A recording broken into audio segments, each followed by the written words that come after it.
जब तक ये वीडियो अपलोड होगा तब तक इंडिया में हो जाएगा चांद रात। सॉरी इस बार लेट जा रहा है ये वीडियो। अमूमन हम लोग हमेशा अपने घरों को तो साफ करते ही हैं, बट जब फेस्टिवल आता है तो विशेष तौर पर उसे साफ किया जाता है, जो कि डीप क्लीनिंग होता है। तो hello friends and welcome back to my channel. तो आज का वीडियो शुरू करते हैं साफ सफाई से ही। तो आज हम करेंगे डीप क्लीनिंग और कुछ इम्पॉर्टेंट बातें क्लीनिंग को लेकर।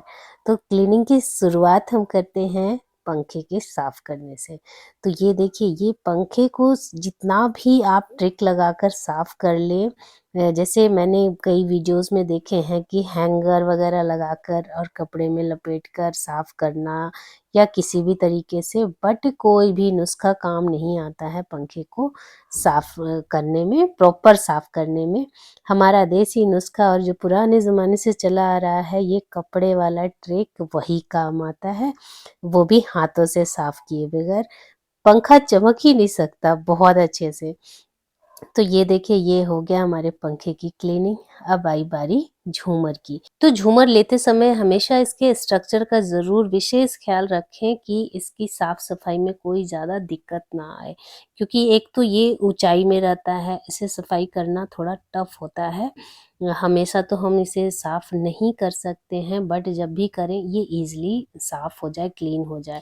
इससे पहले जो हमारे यहाँ झूमर लगा हुआ था वो ग्लास का था और उसका स्ट्रक्चर बहुत ही ज़्यादा कर्व वाला था, और उस सारे कर्व में इतना ज़्यादा डस्ट जमता था कि उसे क्लीन करना बहुत ही आफत लगता था और वो आसानी से क्लीन नहीं होता था। इसी कारण हमने डिसाइड उसी समय कर लिया था कि अब जब भी हम झूमर लेंगे, कुछ सिंपल स्ट्रक्चर वाला लेंगे ताकि वो अच्छे से क्लीन हो जाए। तो इसीलिए हमने ये वुडन का झूमर लिया था।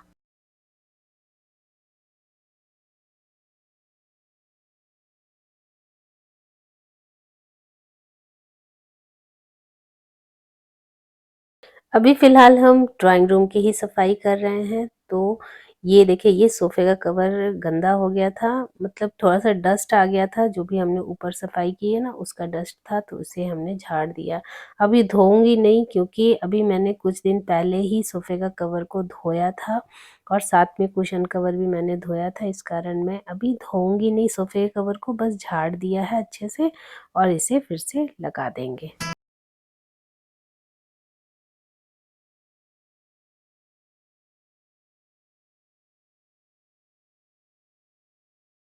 इतने हेवी सोफ़े को हटाकर झाड़ू देना पॉसिबल नहीं है। तो आज जैसे ही सोफ़ा हटा तो पीछे की भी सफाई हो गई, यहाँ पर झाड़ू-वाड़ू लग गया। इसके पीछे भी काफ़ी डस्ट जम जाता है। चूँकि डेली की सफाई मैं खुद ही करती हूँ अपने घर की, तो रमज़ान आने से पहले मैंने सोचा कि एक बार डीप क्लीनिंग हो जाएगा तो कुछ दिन के लिए थोड़ा आराम रहेगा, सिर्फ़ बार-बार से हमें झाड़ू लगाना है और पोछा लगाना है। तो एक बार डीप क्लीनिंग हो जाती है तो काफ़ी दिन तक हमें बहुत ज़्यादा अंदर-अंदर तक सफाई करने की ज़रूरत नहीं पड़ती है। बस 15 डेज़ या 20 डेज़ के बाद एक बार और सोफ़ा हटाकर मैं क्लीन कर लूँगी। और ये है ड्राइंग रूम का मास्टर वॉल, जिसमें जितने भी फ़ोटो फ्रेम्स वगैरह लगे हुए हैं उसे भी हम सिंपल कपड़े से ही क्लीन कर लेंगे। इसमें जितने भी डस्ट वगैरह हैं वो निकल जाएँगे। और ये जो है ये झूमर के साथ का ही सेट है साइड लैंप, तो इसे भी साफ़ करना थोड़ा-सा मुश्किल है, झूमर से ज़्यादा मुश्किल है, क्योंकि झूमर का जो लाइट है, बल्ब है, वो नीचे की तरफ झुकता है और इसका जो बल्ब है ये ऊपर की तरफ है, तो इसके अंदर डस्ट जाने का चांसेस रहता है। तो आप जब भी झूमर वगैरह लें ना तो लाइट नीचे की तरफ जो हो जिसका ग्लास, वैसा लें, तो उसमें क्या होगा कि डस्ट वगैरह जो है वो ग्लास में नहीं चिपकेगा ज़्यादा। वॉल की सफाई के बाद अब आई सोफ़े की बारी। सोफ़े को भी अच्छे से क्लीन कर दिया राजीव ने और इसके कवर को अच्छे से झाड़-झोड़ दिया और उसके बाद फिर जितने भी कुशन्स थे उसे लगा दिया और कुशन को बार-बार वो डिज़ाइन लगा रहा था। ये देखिए, ये कभी इस तरीके से लगा रहा था, कभी ट्रायंगल बना रहा था और खुश हो रहा था बड़ा कि नहीं, ऐसे सेट करना चाहिए। अब आई बारी टीवी पैनल को साफ़ करने की। तो ये देखिए, ये टीवी पैनल हमने घर में ही कस्टमाइज़ करवाया था और इसमें हमने सेल्फ़ वगैरह ज़्यादा नहीं डलवाया है, सिर्फ़ एक सेल्फ़ हमने ऊपर डलवाया है। उसमें भी हम बहुत ज़्यादा सामान वगैरह नहीं भर के रखते हैं, थोड़े बहुत रखते हैं। उसे बस एक बार कपड़ा घुमाना होता है और वो क्लीन हो जाता है। और इसमें जो सनमाइका लगा हुआ है वो लेमिनेटेड है, जिस कारण इसमें ज़्यादा धूल मिट्टी नहीं चिपकता है। और अगर सामान वगैरह अगर आप घर में बनवा रहे हो, कस्टमाइज करवा रहे हो लकड़ी का, तो मेरे ख्याल से ज़्यादा सेल्फ वगैरह नहीं दिलवाना चाहिए छोटे घरों में, क्योंकि उसको साफ़ सफाई, क्योंकि वो ओपन रहेगा तो उसे साफ़ करने में थोड़ी दिक्कत आती है। और हाँ, सेल्फ की जगह आप ड्रॉअर वगैरह डलवाओ तो ज़्यादा बेटर होता है, क्योंकि उसमें सामान वगैरह भी आ जाता है और ड्रॉअर में क्या है कि वो ढक भी जाता है। सेल्फ पे क्या है कि आपको ऊपर ऊपर रखना, ओपन एरिया में रखना है, तो वो साफ़ तो करना ही पड़ेगा। साथ में जो जो सामान आपने लिया है उस पे जो जो रखा है वो भी गंदा दिन प्रतिदिन होगा ही, उसे भी आपको क्लीन करना पड़ेगा।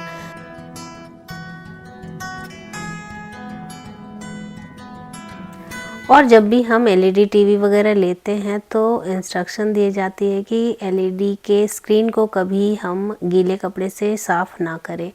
तो उसमें क्या होता है कि कुछ लिक्विड वगैरह होता है, वो डिस्ट्रॉय हो जाता है, जिसके कारण टीवी का स्क्रीन ख़राब हो जाता है। और सफाई करेंगे और जाला नहीं झाड़ेंगे तो ऐसा हो नहीं सकता है। तो सबसे बड़ा रूल होता है हमारा सफाई का जाला झाड़ना। तो इसमें वॉल में अक्सर आपको जाले वाले चिपके दिख जाएंगे।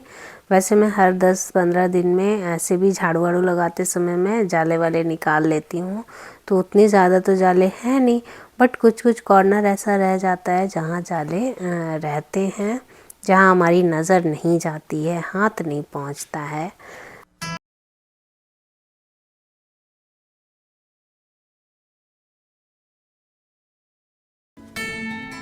और हाँ, सफाई करते समय दरवाजे को ना भूलें साफ करना।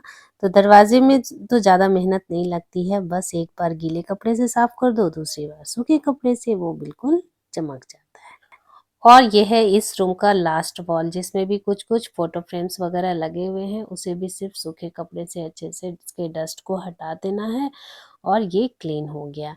बस एक चीज़ का ख़्याल रखना है कि हमेशा इस तरीके से साफ़ करने से क्या होगा कि ये ज़्यादा गंदा नहीं होगा।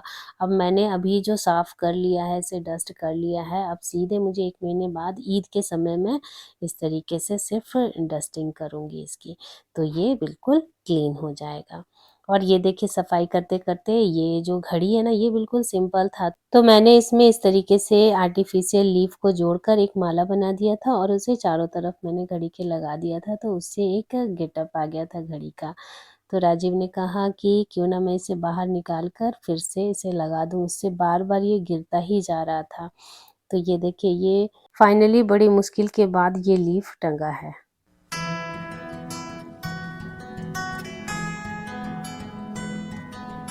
और ये है मेरे घर का आर्च एरिया, जो कि किचन के ठीक सामने है।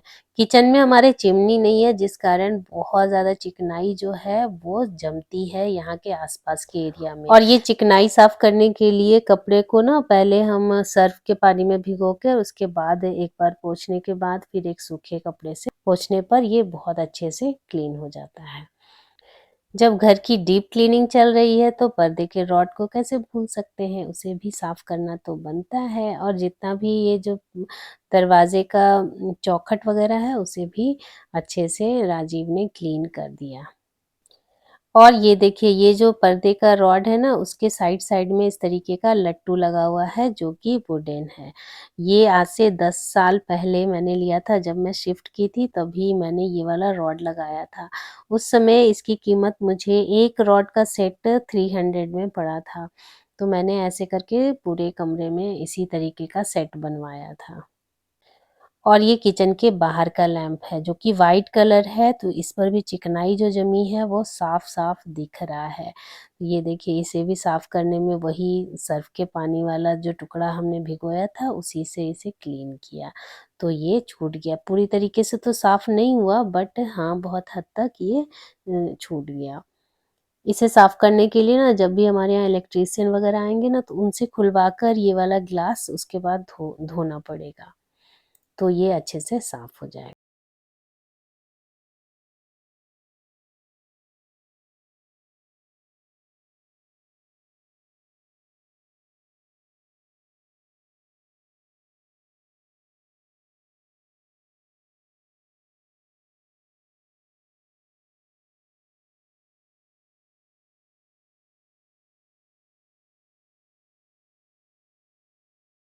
तो जब भी सफाई आप खुद करो या किसी से करवाओ, आपको साथ साथ रहना जरूरी है। आज थोड़ी मेरी तबीयत भी सही नहीं थी और क्लीनिंग का उतना मूड भी नहीं था, बट जैसे ही राजीव को मैंने देखा मेरा मूड बन गया कि आज क्लीनिंग करवा ली जाए, नहीं तो फिर मुझे ही पूरा करना पड़ेगा। और इतना क्लीनिंग करने के बाद मैं तो फिर से दोबारा से बीमार पड़ने वाली हूँ। तो मैंने सोचा क्यों ना ये आया है तो इसका हेल्प ले लिया जाए। वैसे ये हमेशा नहीं आता है, कभी कभी ही पकड़ में आता है, बट जब आता है तो अच्छे से पूरे घर की सफाई कर देता है। बस सफाई के समय मुझे उसके साथ साथ रहना पड़ता है और बताना पड़ता है कि किस चीज़ से कौन सा सामान साफ होगा और कितनी चिकनाई वगैरह जमी हुई है उस पे, उसे कैसे क्लीन करना है। और देखिए गर्मी आ ही गई है, बस अगले महीने से मे भी एसी वगैरह चलने लगे। वैसे अभी तक हमने सर्विसिंग नहीं करवाई है इसकी, बट इसकी सफाई भी बीच बीच में हम इसी तरीके से करते रहते हैं। तो राजीव ने भी कहा कि लाइए अब इस बार भी मैं इसका नेट वगैरह निकाल कर क्लीन कर देता हूँ।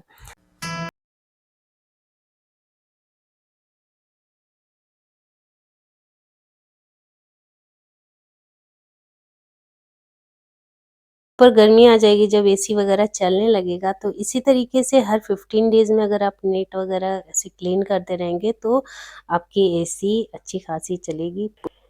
और यहाँ पर राजीव को कोई दूसरा ब्रश नहीं मिल रहा था साफ करने के लिए, तो उसने टाइल्स क्लीन करने वाले ब्रश से ही इसे क्लीन कर दिया।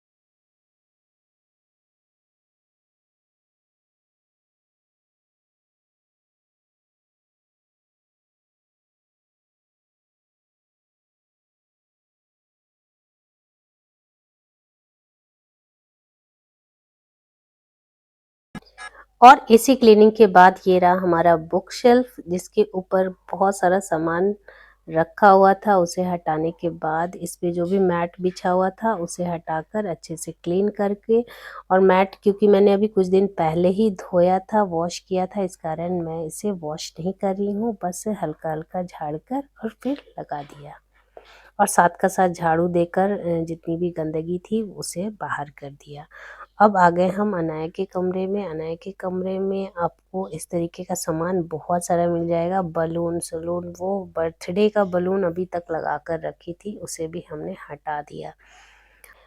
तो मेरा 2 BHK का फ्लैट है, जिसे मैंने आज अच्छे से प्रॉपर क्लीन कर लिया है। जो भी डीप क्लीनिंग होती है, ऊपर ऊपर से जितनी भी सफाई होती है, जो कि मुझे महीने भर कम से कम दोबारा नहीं करना पड़ेगा सफाई, इतनी ज़्यादा डीप क्लीनिंग नहीं करनी पड़ेगी। तो रमज़ान के वेलकम के लिए हमने घर को साफ कर लिया है। अब ईद के समय सीधे 1 महीने बाद सफाई होगी, इतनी डीप वाली। और हाँ, आज से नवरात्रि भी शुरू हैं, तो मेरे जितने भी नवरात्रि वाले व्यूवर्स हैं उनको हैप्पी नवरात्रि मेरी तरफ से। तो आज का वीडियो बस इतना ही। आई होप आप लोगों को पसंद आया होगा। पसंद आया हो तो लाइक ज़रूर कर दें, और मेरे चैनल पर नए हैं तो इसे सब्सक्राइब भी कर दें। तो मिलते हैं एक अच्छे से इंटरेस्टिंग से वीडियो या ब्लॉग के साथ, तब तक के लिए बाय बाय।